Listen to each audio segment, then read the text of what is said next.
আপনারা মরতে চান কি চান না, কিন্তু আওয়াজ করেন না কেন এটা তো বুঝি না। আওয়াজ করেন না কেন আমি বুঝি না। কিছু বললাম এটা একটা দোয়া, সবাই বলেন। সব ধুম ধরে বইয়া রয়েছে। ইমানের পথে অবিচল থেকে আমার মরণ যেন হয় তোমারই কাছে মিনতি আমার মহা মহিম দয়াময়।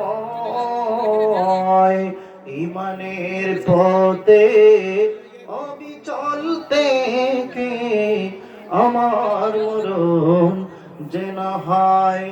নবী আমার এই সূরা পাঠ করে বুঝাইলেন ইমানের ব্যাপারে কোনো কম্প্রোমাইজ করা যাবে না। কোনো কম্প্রোমাইজ করা যাবে বলেন না, আপনারা আমার কথা বুঝেননি? ইমানের ব্যাপারে কোনো কম্প্রোমাইজ করা যাবে না।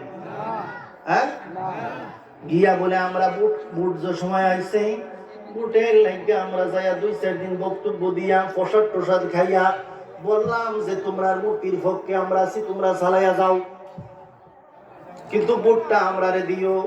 বিবেকটা কি বলে আমাদেরকে, ভাই আমরা মুসলমানরা কই গেলাম কই গেলাম, আমাদের ইমানের পাওয়ারটা কদ্দূর, ইমানের পাওয়ারটা কদ্দূর। এই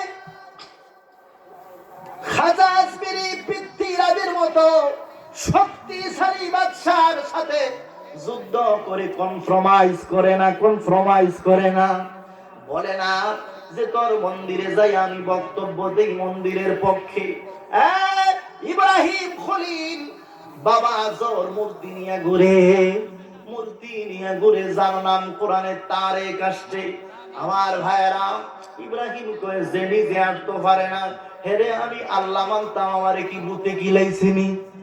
লাড়ি একটা লইছে, কয় আইটা বাজার আটস না কে লাগা মলাড়ি বাইরানে বাঙ্গাইলাম। বাইরান শুরু করছে।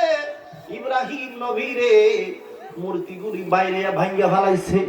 আয়া কয় কেডা ভাঙছে?